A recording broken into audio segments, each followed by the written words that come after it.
साथियों नमस्कार, स्वागत है आपके अपने YouTube channel Gurukul study centre में। कल के क्लास को आगे बढ़ाते हुए आज हम क्लास 8 के चैप्टर नंबर 5 शिल्प उद्योग को पढ़ेंगे।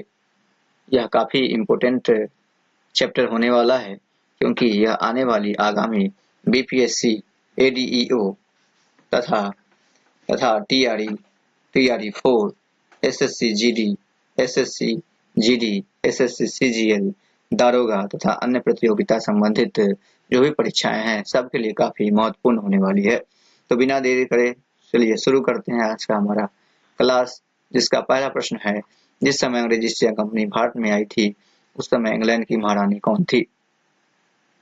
ऑप्शन ए है एलिजाबेथ प्रथम, ऑप्शन बी है विक्टोरिया, ऑप्शन सी है एलिजाबेथ द्वितीय और ऑप्शन डी है इनमें से कोई नहीं। तो दोस्तों इस प्रश्न का जो राइट आंसर हो जाएगा वह विकल्प संख्या ए हो जाएगा, यानी कि एलिजाबेथ प्रथम हो जाएगा। इस प्रश्न का राइट आंसर हो जाएगा एलिजाबेथ प्रथम। अगला प्रश्न है हमारा, पुर्तगाल के लोगों ने भारत से मिलने वाले सूती कपड़ों को क्या नाम दिया था? ऑप्शन ए है मार्लो, ऑप्शन बी है कैलिको, ऑप्शन सी है सिल्क, ऑप्शन डी है कॉटन। तो दोस्तों इस प्रश्न का जो राइट आंसर हो जाएगा वह हो जाएगा हमारा कैलिको। कैलिको इस प्रश्न का राइट आंसर हो जाएगा। कैलिको इस प्रश्न का राइट आंसर हो जाएगा। अगला प्रश्न है, बारीक सूती कपड़े को यूरोप के लोगों ने क्या नाम दिया था?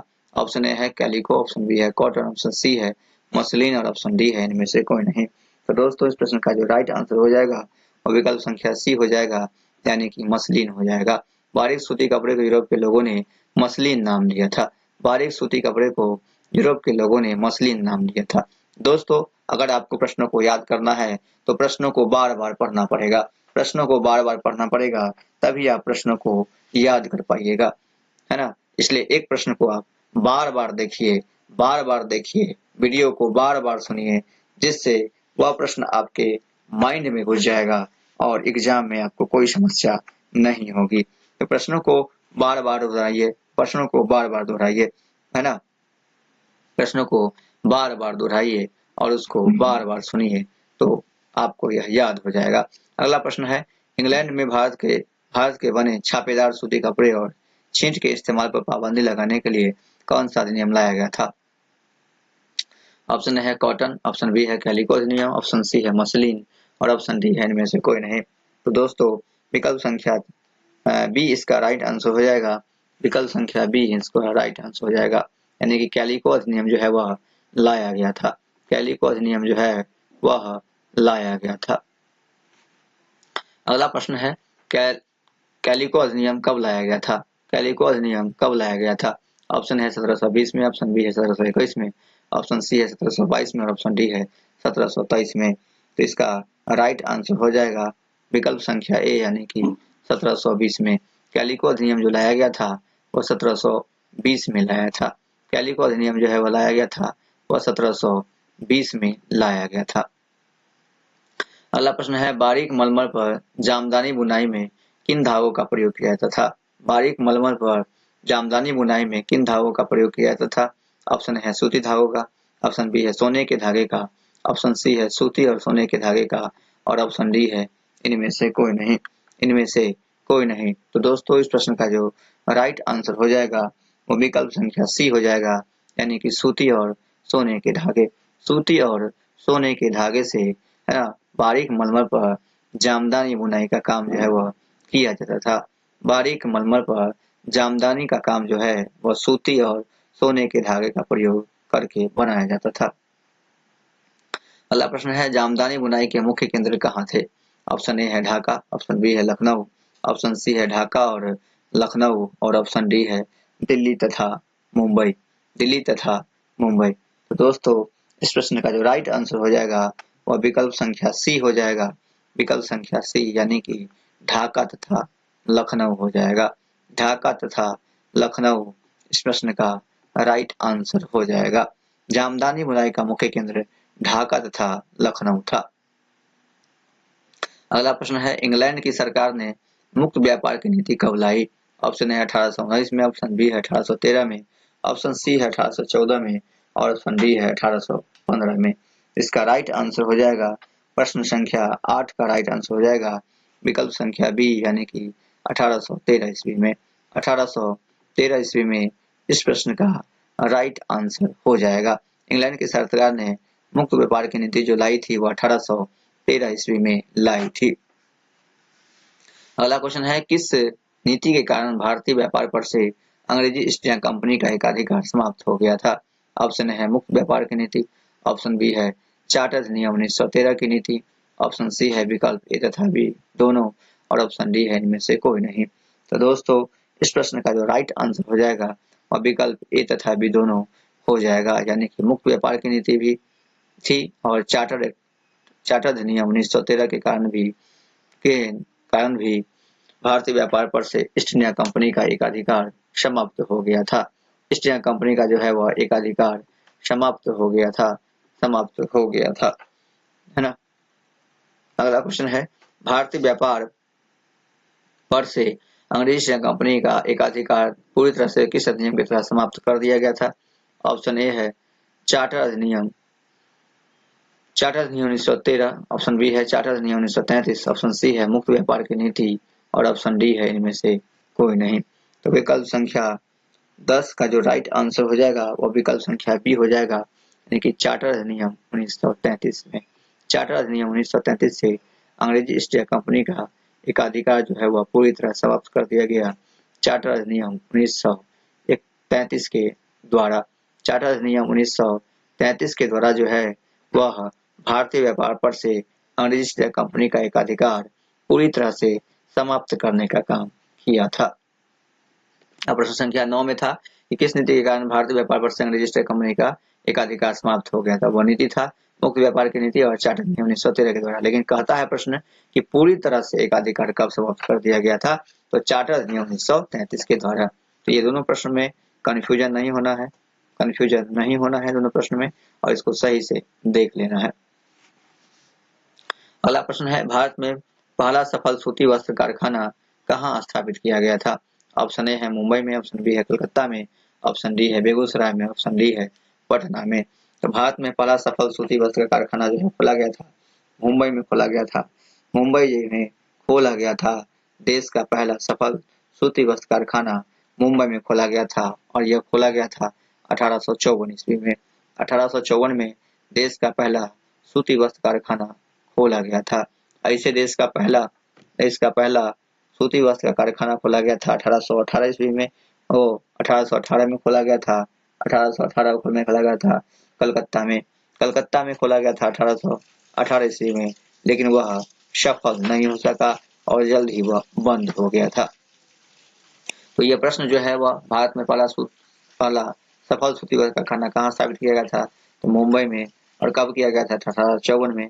तो 1854 में स्थापित किया गया था। यह काफी इंपोर्टेंट प्रश्न है, इस प्रश्न को देख लीजिएगा, याद कर लीजिएगा। अगला क्वेश्चन है, मुंबई में देश का पहला सूती वस्त्र कारखाना कब खोला गया? आगे वाला प्रश्न वही प्रश्न आ गया जिसका बात हम कर चुके हैं। 1854 में मुंबई में पहला सूती वस्त्र कारखाना कब खोला गया? तो 1854 में, और ये पहला सफल कपड़ा मिल था। अगला क्वेश्चन है, मुंबई में 1854 में सूती वस्त्र कारखाना किसने स्थापित किया? ऑप्शन है कवाजी नानाजी दाभार, ऑप्शन सी है जिंदल, ऑप्शन बी है जिंदल, ऑप्शन सी है जमनालाल बजाज, और ऑप्शन डी है जमशेदजी टाटा। तो दोस्तों 13 का जो राइट आंसर हो जाएगा वो विकल्प संख्या ए हो जाएगा। यानी कि कवाजी नानाजी दाभार। और दोस्तों ये कवाजी नानाजी दाभार जो थे वो एक पारसी व्यापारी थे। इन्होंने ही सबसे पहले मुंबई में, है ना, पहला सफल सूती कपड़ा के मिल 1854 में स्थापित किया था। अगला प्रश्न है, कवाजी नानाजी दाभार डैश व्यापारी थे? ऑप्शन है यहूदी, जो पहले ही बता चुके हैं इस प्रश्न का राइट आंसर। तो ये पारसी व्यापारी थे। ये क्या थे?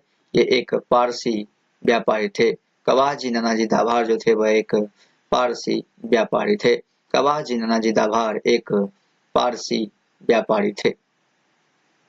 अगला प्रश्न है कि 1980 ईस्वी तक भारत में कितने सूती वस्त्र कारखाना स्थापित हो चुके थे? ऑप्शन ए है 55, ऑप्शन बी है 57, ऑप्शन सी है 56, और ऑप्शन डी है 58। तो दोस्तों इस प्रश्न का जो राइट आंसर हो जाएगा वह विकल्प संख्या सी हो जाएगा, यानी कि 56। 1980 में है ना। 1980 ईस्वी तक भारत में जो है वह 56 सूती वस्त्र कारखाना जो है वह स्थापित हो चुके थे। अगला प्रश्न है, भारत में पहला जूट मिल कहाँ स्थापित किया गया था? ऑप्शन है बंगाल के रिसरा में, ऑप्शन बी है मुंबई में, ऑप्शन सी है ग्वालियर में, ऑप्शन डी है हरियाणा में। तो दोस्तों इस प्रश्न का राइट आंसर हो जाएगा बंगाल के रिसरा में। बंगाल के रिसरा में इस प्रश्न का राइट आंसर हो जाएगा बंगाल के रिसरा में। बंगाल के रिसरा में देश का पहला जूट मिल स्थापित हुआ था। अगला क्वेश्चन है, बंगाल के रिसरा में पहली जूट मिल कब स्थापित किया गया था? ऑप्शन है 1856, 1857, 1858 और 1855। तो दोस्तों इस प्रश्न का जो राइट आंसर हो जाएगा वह विकल्प संख्या डी हो जाएगा, यानी कि 1855 में। 1855 में ही देश का पहला है ना जूट मिल खोला गया था कलकत्ता के रिसरा नामक स्थान पर। अगला प्रश्न है, भारत में कोयला खान उद्योग कब स्थापित किया गया? ऑप्शन ए है 1905 में, ऑप्शन बी 1907 में, ऑप्शन सी 1906 में और ऑप्शन डी है 1908 में। दोस्तों इस प्रश्न का जो राइट आंसर हो जाएगा, इस प्रश्न का राइट आंसर हो जाएगा है ना, इस प्रश्न का राइट आंसर हो जाएगा विकल्प संख्या सी। विकल्प संख्या सी, भारत में कोयला खान उद्योग जो स्थापित किया गया था वो 1906 में स्थापित किया गया था। 1906 में है ना, भारत में कोयला खान उद्योग की स्थापना जो है वो 1906 ईस्वी में किया गया था। अगला प्रश्न है हमारा, टाटा एंड स्टील कंपनी जिसे हम टिस्को के नाम से जानते हैं की स्थापना कब हुई थी? ऑप्शन ए है 1905 में, ऑप्शन बी है 1907 में, ऑप्शन सी है 1906 में और ऑप्शन डी है 1908 में। तो दोस्तों इस प्रश्न का राइट आंसर हो जाएगा 1907 में। 1907 ईस्वी में ही टाटा एंड स्टील कंपनी की स्थापना जो हुई थी वह हुई थी जमशेदपुर में, है ना। जमशेदपुर में साक्षी नामक स्थान पर। दोस्तों जो अभी जमशेदपुर है उसका पुराना नाम जो है वह साक्षी है। जमशेदपुर का पुराना नाम जो है वह साक्षी है, जो उस समय बिहार राज्य में पड़ता था। 1907 में बिहार राज्य में पड़ता था साक्षी, जो अब वर्तमान में झारखंड राज्य में पड़ गया है।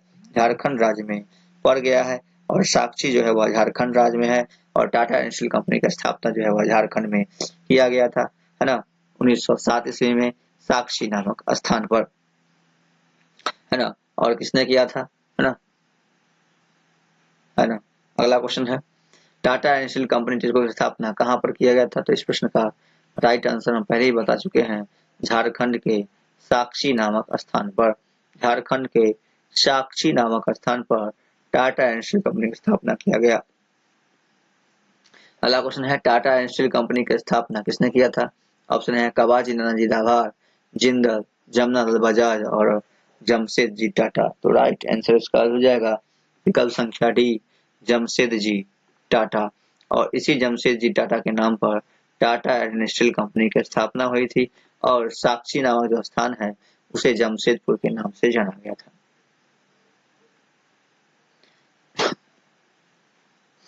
अगला प्रश्न है, जमशेदपुर का पुराना नाम क्या था? तो इसका राइट आंसर पहले हम बता चुके हैं, जमशेदपुर का पुराना नाम जो था वह साक्षी था। जमशेदपुर का पुराना नाम जो था वह साक्षी था। अगला प्रश्न है, federation of Indian chambers of commerce, federation of Indian chambers of commerce and industries की स्थापना कब किया गया था? ऑप्शन ए है 1905 में, ऑप्शन बी है 1907 में, ऑप्शन सी है हमारा 1906 में और ऑप्शन डी है 1927 में। तो दोस्तों इस प्रश्न का राइट आंसर हो जाएगा 1927 में।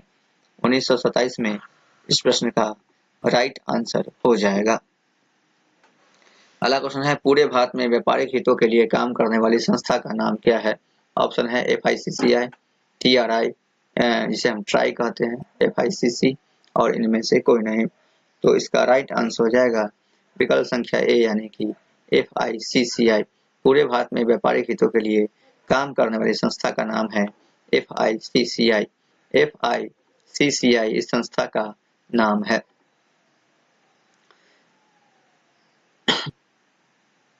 अगला प्रश्न है हमारा, भारत में सूती कपड़ा उद्योग का मुख्य केंद्र कहाँ था, कौन था? भारत में सूती कपड़ा उद्योग का मुख्य केंद्र कौन था? ऑप्शन है कलकत्ता, नई दिल्ली, मुंबई और तमिलनाडु। तो दोस्तों इस प्रश्न का जो राइट आंसर हो जाएगा वह विकल्प संख्या सी हो जाएगा, यानी कि मुंबई हो जाएगा। और मुंबई में ही पहला सफल सूती कपड़ा की मिल स्थापित किया गया था, है ना, स्थापित किया गया था 1854 ईस्वी में कवाजी नन्नाजी दाभार के द्वारा।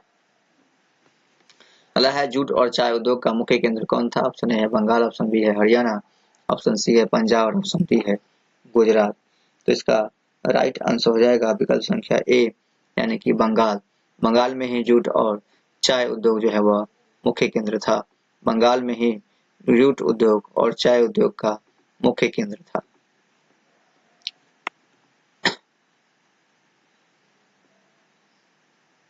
अगला प्रश्न है भारत में पहला सूती वस्त्र का कारखाना कहाँ स्थापित किया गया था? ऑप्शन है मुंबई में, ऑप्शन बी है कलकत्ता के पास फोर्ट ग्लोस्टर में, ऑप्शन सी है बेगूसराय, ऑप्शन डी है कलकत्ता में। दोस्तों इस प्रश्न का राइट आंसर हो जाएगा कलकत्ता के पास फोर्ट ग्लोस्टर में, कलकत्ता के पास फोर्ट ग्लोस्टर में। इस प्रश्न का राइट आंसर हो जाएगा। अगला प्रश्न है भारत में पहला सूती वस्त्र कारखाना कब खोला गया था? ऑप्शन है 1805 में, ऑप्शन बी 1854 में, ऑप्शन सी 1818 में, ऑप्शन डी 1927 में। तो दोस्तों इस प्रश्न का राइट आंसर हो जाएगा विकल्प संख्या सी, यानी 1818 में, जिसके बारे में हम पहले ही डिस्कस कर चुके हैं।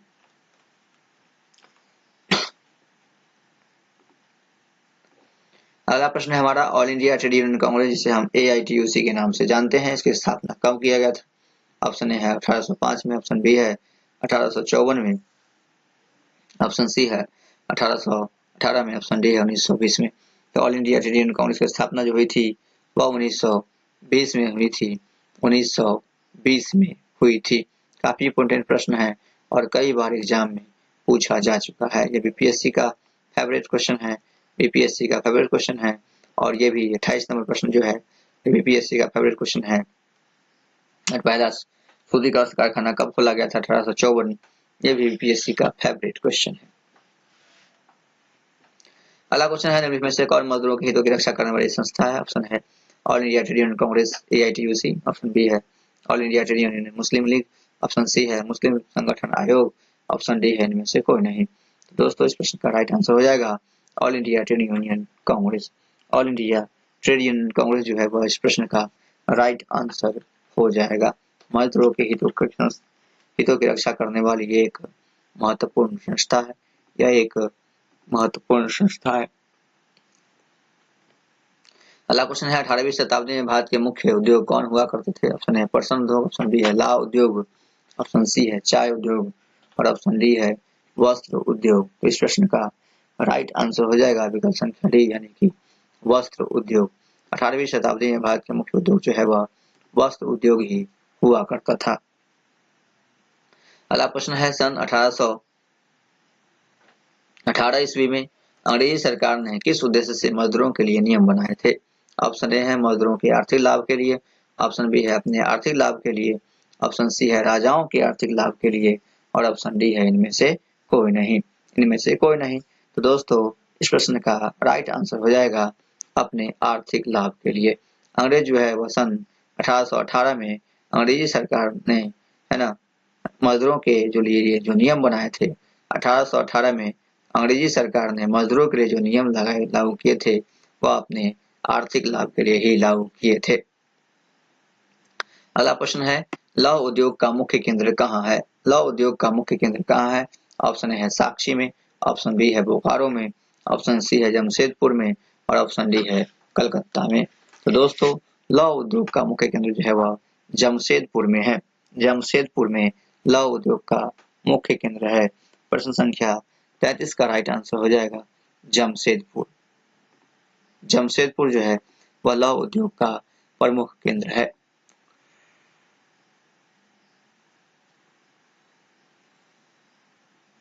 अगला प्रश्न है नील बागान उद्योग कहाँ प्रसिद्ध था? नील बागान उद्योग कहाँ प्रसिद्ध था? ऑप्शन है चंपारण में, ऑप्शन बी है सारण में, ऑप्शन सी है छपरा में और ऑप्शन डी है दरभंगा में। तो दोस्तों नील बागान उद्योग जो है वह चंपारण में प्रसिद्ध था। चंपारण में जो है वह नील बगान उद्योग प्रसिद्ध था, क्योंकि चंपारण में ही दिनकठिया प्रथा जो है प्रचलित थी। चंपारण में ही दिनकठिया प्रथा प्रचलित थी, जिसका विरोध जो है वह राजकुमार शुक्ल ने किया था। राजकुमार शुक्ल ने किया था और राजकुमार शुक्ल ही ऐसे नेता थे जिसने चंपारण में किसानों को दुर्दशा का चित्रण जो है वह लखनऊ अधिवेशन में जाकर मंच से किया था। लखनऊ अधिवेशन में कांग्रेस के लखनऊ अधिवेशन में जाकर मंच से है ना मंच से किया था कि कि चंपारण में जो है वह दिनकठिया प्रथा प्रचलित है, जिससे किसानों को काफी नुकसान हो रहा है, क्योंकि दिनकठिया प्रथा के अंतर्गत प्रत्येक किसान को अपने 20 कट्ठा जमीन में से 3 कट्ठा जमीन पर नील की खेती करनी होती थी। नील की खेती करनी होती थी। दोस्तों, नील की खेती करने से वह भूमि जो है वह बंजर हो जाया करती थी। भूमि बंजर हो जाया करती थी, जिससे फसल जो है वह अन्य फसल जो है वह बर्बाद हो जाता था। अन्य फसल जो उसमें पैदावार नहीं होता था। इससे किसानों की जो है वो खेत दिन प्रतिदिन छीन होती जा रही थी, कमजोर होती जा रही थी, जिससे किसान की स्थिति खराब होती चली जा रही थी। इसी बात को लेकर राजकुमार शुक्ल ने लखनऊ अधिवेशन में कांग्रेस के लखनऊ अधिवेशन में भाग लिया और वहां उस समय कांग्रेस के लखनऊ अधिवेशन के अध्यक्ष थे वह अंबिका चरण मजूमदार थे। कांग्रेस के लखनऊ अधिवेशन के अध्यक्ष थे अंबिका चरण मजूमदार और यह अधिवेशन जो हुआ था 1916 में हुआ था। कांग्रेस का लखनऊ अधिवेशन 1916 में हुआ था, जिसमें है ना राजकुमार शुक्ल ने चंपारण के बारे में, दिनकठिया प्रथा के बारे में लोगों को बताया, है ना, लोगों को बताया। अगला प्रश्न है हमारा, ऊनी वस्त्र उद्योग का मुख्य केंद्र कहाँ था? ऑप्शन ए है हरियाणा, ऑप्शन बी है कश्मीर, ऑप्शन सी है पंजाब और ऑप्शन डी है मनाली। तो 35 का हमारा राइट आंसर हो जाएगा विकल्प संख्या बी, यानी कि कश्मीर। ऊनी वस्त्र का प्रमुख कारखाना जो है, प्रमुख केंद्र जो था वह कश्मीर था, वह कश्मीर था। अगला प्रश्न है, स्पिनिंग जेनी क्या है? स्पिनिंग जेनी क्या है? ऑप्शन ए है स्वास्थ्य जांच करने वाली मशीन, ऑप्शन बी है परंपरागत तकनीक तकलियों की उत्पादकता बढ़ाने वाली मशीन, ऑप्शन सी है कपड़ा सुखाने वाली मशीन, ऑप्शन डी है तेज गति से चलने वाली मशीन। तो दोस्तों, इस प्रश्न का राइट आंसर हो जाएगा परंपरागत तकलियों की उत्पादकता बढ़ाने वाली मशीन। यह है स्पिनिंग म्यूल।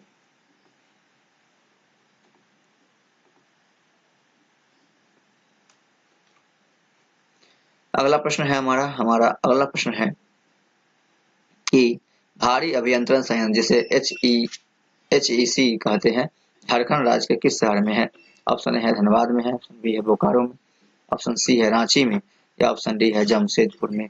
तो दोस्तों, इस प्रश्न का राइट आंसर हो जाएगा विकल्प संख्या सी, विकल्प संख्या सी, यानी कि रांची। रांची इस प्रश्न का राइट आंसर हो जाएगा, राइट आंसर हो जाएगा। भारी अभियंत्रण संयंत्र जो है ना, वह झारखंड के रांची नामक शहर में स्थापित है। अगला प्रश्न है, सूरत बंदरगाह भारत के किस तट पर स्थित था? सूरत बंदरगाह भारत के किस तट पर स्थित था? ऑप्शन ए है पश्चिमी तट, ऑप्शन बी है पूर्वी तट, ऑप्शन सी है दक्षिणी तट, ऑप्शन डी है पूर्वी दक्षिणी तट। तो 38 का हमारा राइट आंसर हो जाएगा विकल्प संख्या ए, यानी कि पश्चिमी तट। पश्चिमी तट जो है वह इस प्रश्न का राइट आंसर हो जाएगा। सूरत बंदरगाह भारत के पश्चिमी तट पर स्थित था। अगला क्वेश्चन है, मसलिन यानी कि मलमल क्या है? ऑप्शन है गरम मसाला, ऑप्शन बी है बारीक सूती कपड़ा, ऑप्शन सी है चंदन की लकड़ी, ऑप्शन डी है रेशमी कपड़ा।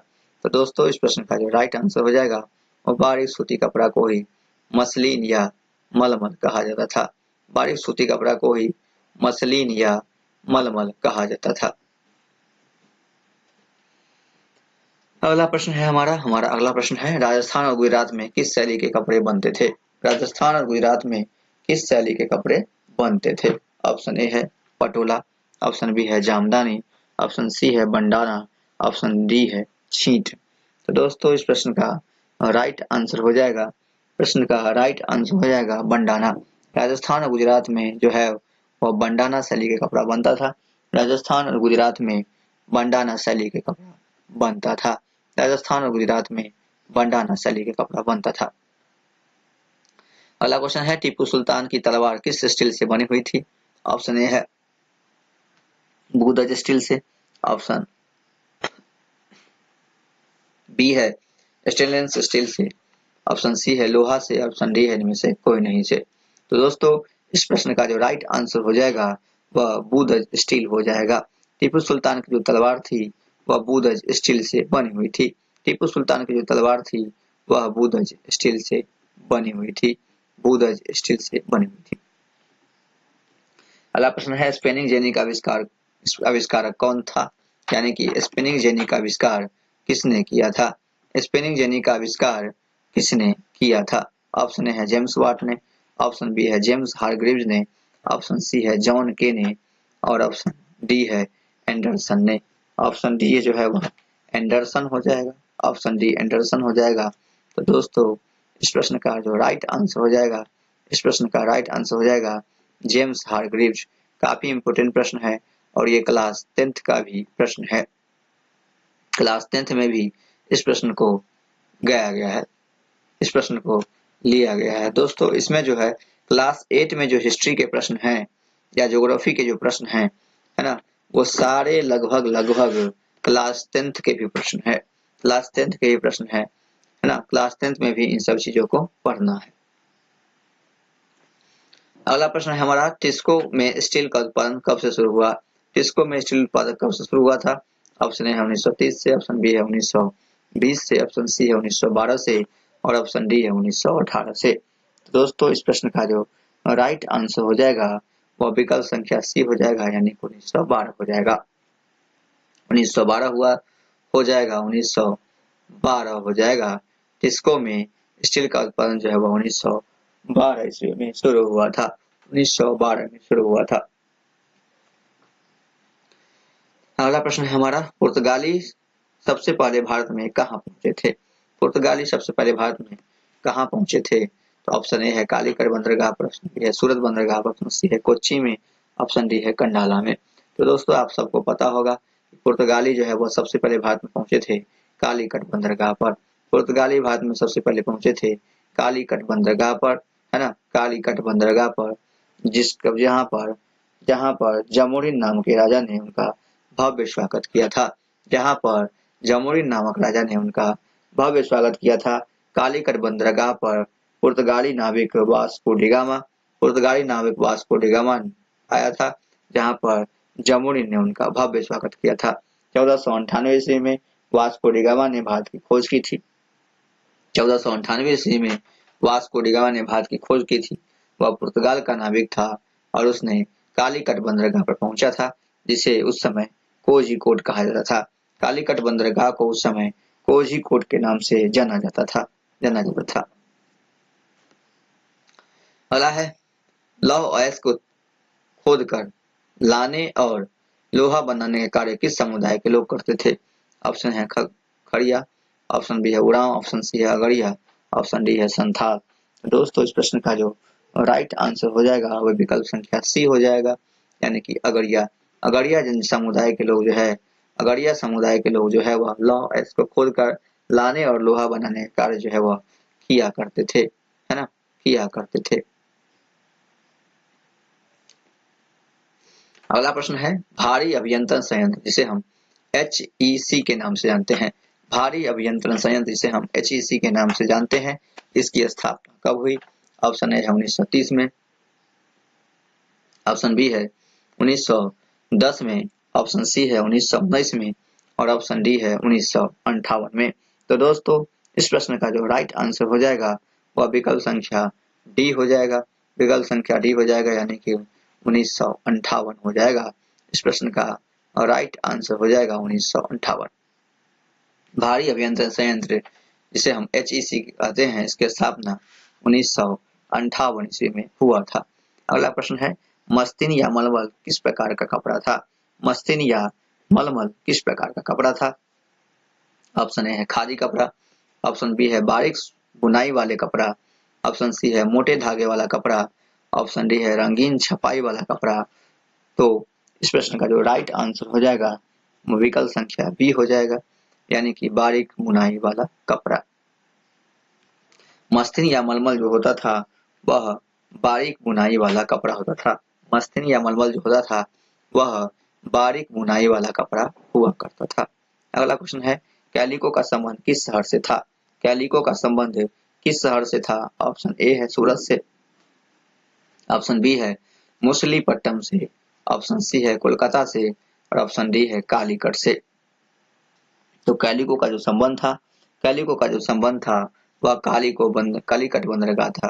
कालीकट बंदरगाह से कैलिको का संबंध था। कैलिको का जो संबंध था वह कालीकट बंदरगाह से था। प्रश्न संख्या 49 है, रंगीन फूल पत्तियों वाले छोटे छाप के कपड़े को क्या कहते हैं? रंगीन फूल पत्तियों वाले छोटे छाप के कपड़े को क्या कहते हैं? ऑप्शन है छींट कहते हैं, ऑप्शन बी है कैलिको कहते हैं, ऑप्शन सी है मस्तीन कहते हैं या ऑप्शन डी है जामदानी कहते हैं। दोस्तों, इस प्रश्न का राइट आंसर हो जाएगा विकल्प संख्या ए, यानी कि छींट कहते हैं।